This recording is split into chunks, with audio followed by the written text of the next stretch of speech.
এখানে গরমের সময় অনেক পর্যটক আসে, বাট এখন তো ঠান্ডা, এই জন্য কোনো লোকই নেই, পুরো বোটগুলো ফাঁকা। তবুও এখন তো গরম শুরু হয়ে গেছে, সামার চলেই এসেছে বলতে গেলে। কিন্তু তোমার যখন ফুল সামার চলে তখন তো পুরো এখানের লোকে ভরে যায়। আর এই রাস্তাঘাটও সুন্দর করে সাজানো থাকে ফুল গাছ টাছ।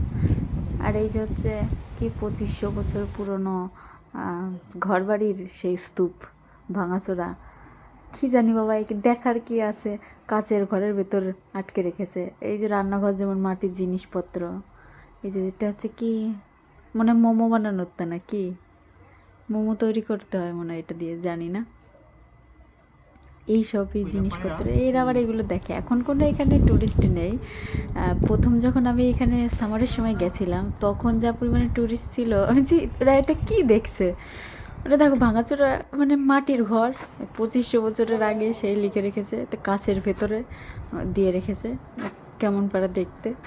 তো সবাই ওইটাই ঘুরে ঘুরে দেখছে, এই যে পুরো ম্যাপটা মানে এই বিল্ডিংটার।